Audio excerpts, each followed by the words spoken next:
দীর্ঘদিন ধরে টিভি নাটক বানিয়ে দর্শকদের দারুণ প্রশংসা কুড়িয়েছেন নির্মাতা মেজবাউর রহমান সুমন। এরপর প্রথম সিনেমা হাওয়া নির্মাণ করেও পেয়েছিলেন অভাবনীয় সাফল্য। হাওয়া মুক্তি প্রায় ৩ বছর পর এবার তার দ্বিতীয় সিনেমা রোদ নিয়ে খুব শীঘ্রই প্রেক্ষাগৃহে আসছেন এই নির্মাতা। আমি কি গন্ধম খাইছি? গন্ধম তুমি খেয়েছো? নতুন সিনেমার আনুষ্ঠানিক ঘোষণা দিলেন হাওয়া খ্যাত নির্মাতা মেজবাউর রহমান সুমন। নির্মাণ শেষে আন্তর্জাতিক চলচ্চিত্র উৎসবে অংশ নিতে প্রস্তুত তার দ্বিতীয় চলচ্চিত্র রোদ। সিনেমাটির বিভিন্ন চরিত্রে অভিনয় করেছেন মোস্তাফিজুর নূর ইমরান, নাজিফা তুষি, গাজী রাকায়েত, আহসাবুল ইয়াসমিন রিয়াদ সহ এক ঝাঁক শিল্পী।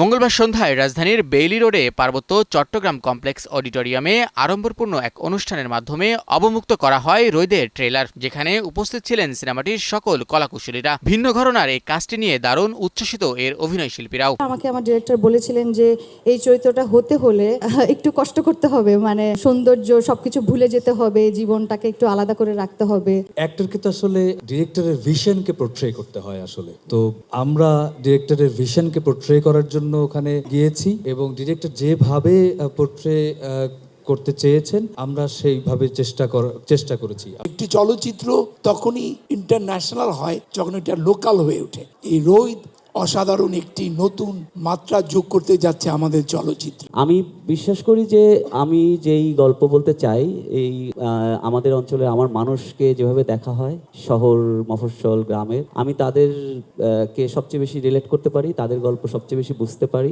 তাদের গল্পই আমি বলতে চাই। যৌথভাবে সিনেমাটির গল্প লিখেছেন মেজবাউর রহমান সুমন ও সেলিনা বানু মনি। দেশে মুক্তির আগেই নেদারল্যান্ডসের ইন্টারন্যাশনাল ফিল্ম ফেস্টিভ্যাল রটারডামের ৫৫তম আসরের মূল প্রতিযোগিতায় অফিসিয়ালি নির্বাচিত হয়েছে রোদ। প্রথমবারের মতো বাংলাদেশের কোনো পূর্ণদৈর্ঘ্য চলচ্চিত্র এই বিভাগে নির্বাচিত হওয়ায় দারুণ খুশি সিনেমাটির সকল কলাকুশলীরা। রোদে শীত আছে, রোদে বর্ষাও আছে। শাহিন শুভ, নিউজ 24।